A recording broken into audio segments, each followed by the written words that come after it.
Well, hello there, everyone. It is Dr. Siobhan here, founder of Relatable, your marriage coach, helping you to create a happier, more loving marriage, all without having to make over your husband. I hope that you are doing well this Sunday evening, which is when I am doing this live stream. So I've been thinking a lot all day about what I wanted to. Hey, Natasha, it's so good to have you on. I've been thinking all day about what I wanted to do this live stream about, what topic I wanted to come on. And it's hard sometimes when you are working through things yourself that you have to then go speak about. So that is the juncture that I find myself, not actually today related to my marriage, but just related to life in general. And I titled this Faith, Hope, and Expectation. There's a reason for this season. And, many of you know that I am an entrepreneur. I am building my business. This is year 3 for me. And I knew that the first few years would be really tough. And there's lots of learning that happens. There's lots of finding your way. There's, a lot of disappointing things that happen that just don't go the way that you want them to because maybe you haven't figured out what you need to figure out. And so I'm definitely at this season in my business where my vision for what I see and what I feel is possible is so much bigger than the reality that I am experiencing now. And on many, many days, I handle that extremely well. And other days, it takes some conscious effort and a lot of intentionality and prayer and faith and hope and expectation to really be okay and to be at peace with where I am right now. And so I share that with you because maybe you're in that same place in some area in your life. Maybe it is your marriage. Maybe it is that you're hoping and praying and wishing that things would resolve between you and your spouse, and you're still stuck in this place. Or maybe you get a few steps ahead and then you take 20 steps backwards and you feel like you just can't ever get it right. You can't ever get ahead. Or maybe it's in some other area in your life. But we all face those moments where it's sort of like the anticipation and the hope and the promise that we know that God has for us is, like a burning desire within us. And yet it seems to be taking forever to happen. So what do you do? Like, how do you manage that? How do you stay at peace? How do you remain hopeful? And how do you keep moving forward even when it seems like your steps forward aren't getting you where you want to go? So that's what I wanted to come on and talk with you about. There is a reason for the season. Whatever season it is that you find yourself right now, there is a reason for that. Hey, Shanetta, so good to see you. And so, one of those reasons could be because you need to change, right? There's some transformation that needs to take place within you so that you can handle what it is you want in the future. That the person you are being right now, the way you are thinking and going about things right now is not going to serve you when you get to where it is you want to go. Again, whether that's how you are as a wife and your mindset as it relates to your marriage, to where God wants to take you in your marriage, right? Marriage is a ministry, whether you're a marriage coach like me or not. Your marriage is a example and ministry to the world, right? The way you and your husband interact with each other is an example first to your own children, but then to others that know you. And marriage really is symbolic of God's relationship with us in so many ways. I could probably do a whole nother live stream on that. But again, if you find yourself in this in-between time where what you want to be your reality is not there yet, then maybe the reason is there's something within you that needs to change. There's some area within your life that you need to have a radical transformation in so that you can walk into that season that you're hoping and praying for and be prepared and be equipped and be empowered to truly sort of reap all the benefits of the hard work that you're doing now. So that's number one. Number two, maybe the reason that you're in this season is not about you at all, right? That, whatever it is you are hoping and dreaming and praying for, that God is putting things in place. I love, many stories of the Bible where the message is, as soon as, I think it was Daniel or David, please don't quote me, I'm not a minister, please don't quote me, but, it was sort of the angel had been dispatched to answer his prayer right away. And it's like, as soon as you started praying, like, God started arranging things for it to happen. And sometimes that arrangement doesn't have anything to do with you. Sometimes it has to do with the other people in your life and things that need to happen within them. So if it's, related to your marriage, where you're feeling like things are just not as they should be, maybe there's a work happening in your spouse that God needs to handle. And let God handle it, right? So many times, especially as women, we want to nudge our husbands and try to control them and try to tell them what they should be doing and pointing the finger and blaming and criticizing as an effort to get them to change. But what if it's not our job to change them, right? Just as we are a child of the Most High God, so are they. And God has a journey and a process and an evolution for them that we shouldn't interrupt.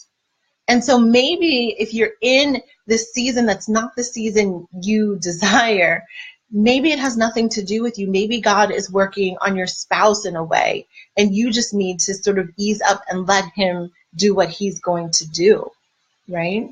So that's another reason. Number one was, again, maybe there's something in you that needs to change. Maybe there's something in someone else that needs to change, or things just need to get rearranged so that it can happen. And then the third reason that maybe you're in this season, there's a reason for this season, is because God wants to reveal himself in a new way to you, right? God is amazing, first and foremost, right? But no matter where we are in our lives, we still haven't experienced the fullness of who he is and who he wants to be in our life.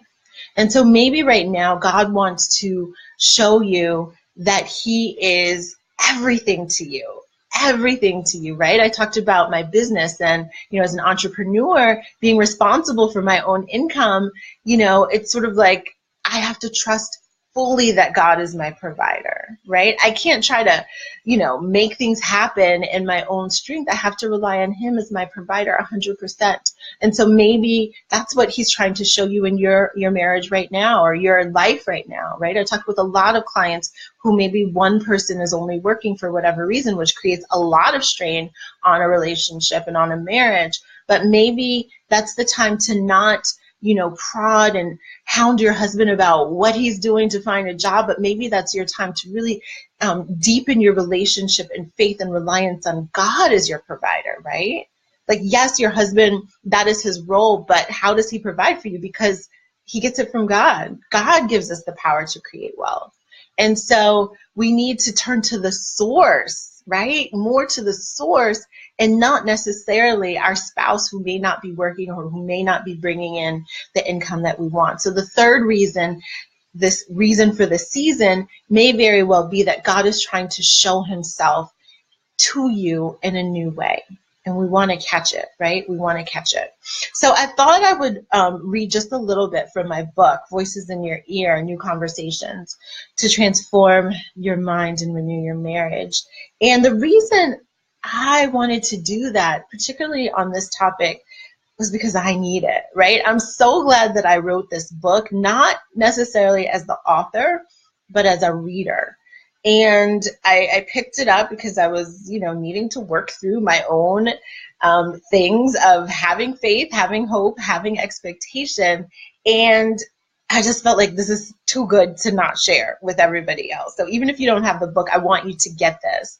So think about what it is in your life that maybe you feel a little bit stuck, that maybe you are on this cusp of really waiting for a breakthrough, whatever it is. Maybe it's a financial breakthrough. Maybe it's a professional breakthrough. Maybe it's something related to your family. Maybe it very well is your marriage, right? And so I just want you to get that in your mind and think of that as I read these passages, right? And so it may not be your marriage. This refers specifically to marriage in the book, but apply it to whatever it is you are grappling with and wrestling in your life right now, okay?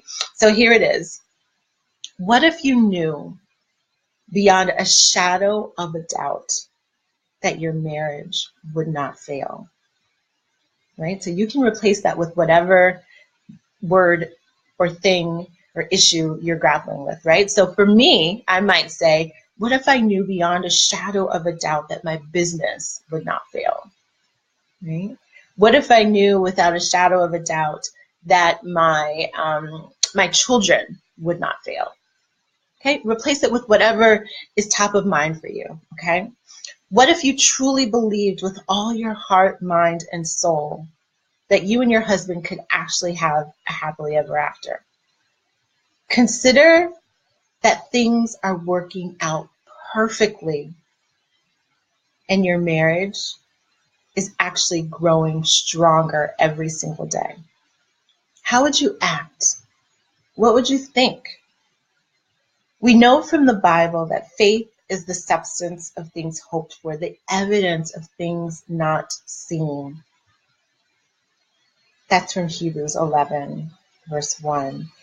And that is an essential component of being able to stay the course when it seems like things are going wrong. Yet how easily we lose our faith. The smallest disappointment, unmet expectation, challenge, or difficulty can set our mind to generate negative thoughts that challenge any semblance of faith we might have.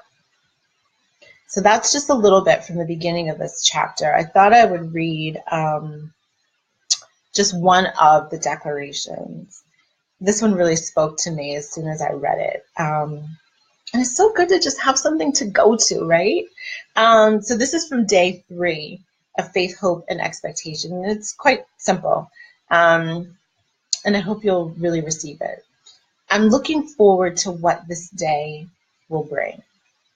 Right? I expect good things to happen and decide to be grateful in advance. My heart overflows with joy. I decide to be grateful in advance. That's the part that stuck out to me. So whatever it is, right? Whatever it is, decide right now to be grateful in advance. To keep your faith, to keep your hope, to keep your expectation, and know that everything you're praying for, dreaming for, hoping for is already on its way to you. So thank you for tuning in. If you liked what I read from this book, Voices in Your Ear, New Conversations, can't flip it right on Facebook, New Conversations to Transfer Your Mind and Renew Your Marriage. It's for sale on my website and on Amazon too, but if you buy it directly from me, you get a personalized autographed note and a prayer as I send it off to you. So be sure to check that out. The link is attached with this live stream. You can find it on berelatable.com/voices. Thank you for tuning in. If you found this helpful, if you want to share a little bit of hope, expectation, and faith, hope, and expectation here on Facebook, just click that share button and let this message spread and resonate with whoever it is that needs to hear it right now. All right, have a great evening. I'm already feeling more hopeful, more faith-filled, and more expectant of what God is going to do in my life and your life too. Thank you so much for being here. Thank you for tuning in, and I'll be back with you sometime very soon. Have a good night.